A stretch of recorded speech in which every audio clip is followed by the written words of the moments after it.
Muito bom.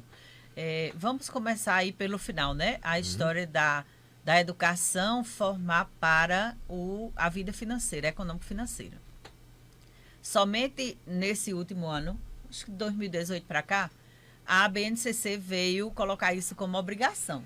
E eu lembro que, enquanto conselheira do Conselho Regional de Economia, eu já lutava junto com os demais conselheiros para a gente inserir isso nas escolas públicas e privadas. Enfim, agora é que a gente veio, a própria BNCC veio acordar para que isso realmente fosse colocado na educação básica, porque é de criança que se aprende a gerir dinheiro, né?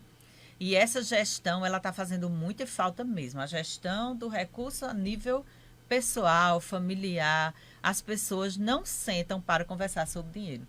E aí eu digo muito, não adianta eu, membro da família, fazer se os demais membros da minha família não vão sentar do mesmo jeito para entender qual é o tamanho da condição que nós temos e onde é que nós precisamos cortar, ou onde é que nós precisamos ganhar mais, né? O que é que nós precisamos fazer com esse dinheiro. Concordo plenamente que isso também diminui a nossa visão em relação ao que o governo tem que fazer com o nosso dinheiro, né? Isso. Com o nosso recurso. Aí, gente, não seria só a maneira da gente reivindicar dizendo está faltando isso, está faltando aquilo, está faltando isso. É a gente saber, de fato, ser consciente a ponto de arranjar uma forma de interferir nessa realidade. Isso. Eu tenho que saber votar, eu tenho que saber conversar, eu tenho que saber qual é o meu direito, eu tenho que saber também qual é o meu dever, né? Para que, de modo consciente, possa interferir nessa realidade em que eu atuo. E, na consequência disso, nós falamos aqui, né? Você falou na economia de Patos, eu sou muito apaixonada por economia. E gosto muito de olhar em todas as suas esferas. E fico pensando que Patos, como cidade polo, está muito aquém da condição que ela poderia ter em relação ao desenvolvimento socioeconômico, que há uma diferença também, não sei se eu tenho tempo para explicar, mas rapidamente vou dizer que uma coisa é crescer, né? Isso. Crescer economicamente é você ter números, e o Brasil é crescido, está entre as 10 maiores economias. Com esse exemplo do Brasil, eu vou levar então aí para as demais localidades. Porém, não consegue se desenvolver. Ou seja, é um país rico de pessoas pobres, né? E isso demonstra a nossa incapacidade de chegar ao desenvolvimento econômico. Forçado por um elemento que é crítico, que é a diferença de renda, né? A desigualdade de renda que acaba gerando a desigualdade social. Então, você tem pessoas muito ricas e pessoas muito pobres. Exato. E uma maioria muito grande nesse bloco das pessoas muito pobres. Então, para gerenciar isso tudo, é preciso um conjunto de medidas, às vezes até austeras mesmo, no sentido de direcionar bem. E aí eu vou trazer a lógica, a realidade de Patos.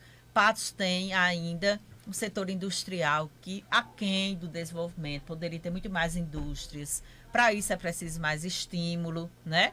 Dos próprios governos, não só do governo municipal, mas da esfera estadual, em consonância com a esfera federal, que é outra harmonia que nos faz muita falta.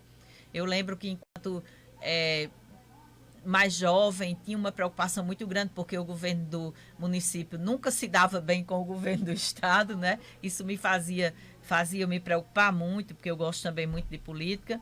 E hoje não é à toa que eu ensino política, ensino economia, ensino economia política, ciência política, e isso me deixa muito feliz, porque eu tenho condição de estudar melhor essas áreas. Mas o que eu quero dizer para vocês, não somente a Secretaria de Desenvolvimento, que eu entendo muito bem a sua preocupação e louvo, né?